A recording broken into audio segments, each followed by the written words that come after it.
I didn't know anything about Omori when I first started.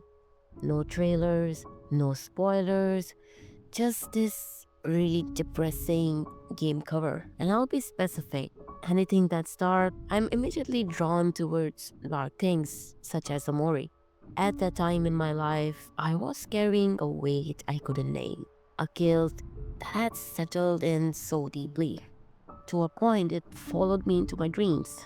I wake up in the middle of the night as if something was trying to speak to me through silence. For years, I felt like I was running from memories, from choices that couldn't be undone, from people I once thought would stay, and worst of all, from the version of myself that allowed things to break. So I entered Omori's white space, and for the first time, a game didn't just entertain me, it mirrored me. This isn't just a story about childhood or trauma.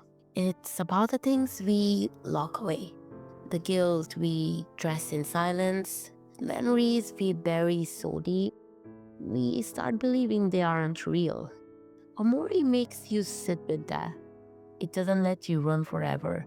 There were moments in this game where I really had to stop playing because it wasn't just a game anymore.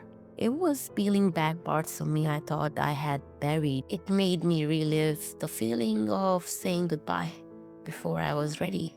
The kind of goodbye that leaves you wondering if you did more harm than good just by walking away. But as the story unfolded, something started to shift. I began to understand that hiding doesn't protect you, it just delays the healing.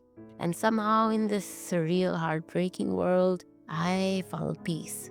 The nightmares stopped, the sky didn't feel so cold, and I could finally look at the stars without flinching.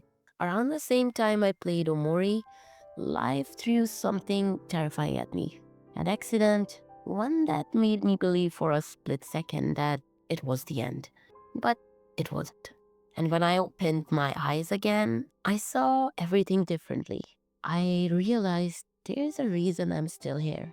And maybe that reason was to forgive, to let go, to keep walking. Amori wasn't just a game for me, it was a turning point.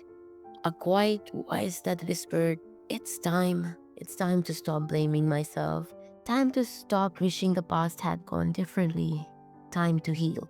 If you ever carried something heavy, something unspeakable, this game might find you the way it found me. Not loudly, but in the spaces in between. I didn't expect to cry over pixels, but here we are, and I'm thankful. It's not like I don't still have my moments. There are nights where the weight creeps back in, where I find myself staring at the ceiling, wondering about all the things I never got to say. But the difference now is that I know how to live with it. Omori didn't erase the pain, it just taught me the pain can sit beside you without consuming you. It taught me acceptance. That healing isn't a clean line, it's messy, circular, human. And sometimes it means simply learning to carry the story without letting it define you. This is actually my first video on this channel, so if you've stuck around until now, props to you, seriously. I know this wasn't your typical gameplay commentary, but I wanted to begin this journey by being honest, to maybe reach someone out there who's feeling the same kind of quiet ache. I do plan on making this full gaming channel with new uploads every Sunday. Fun, cozy, chaotic, and maybe a little personal sometimes, because games aren't just games. Sometimes they become part of your healing. Thank you for being here, for listening, for letting this story breathe. Thank you.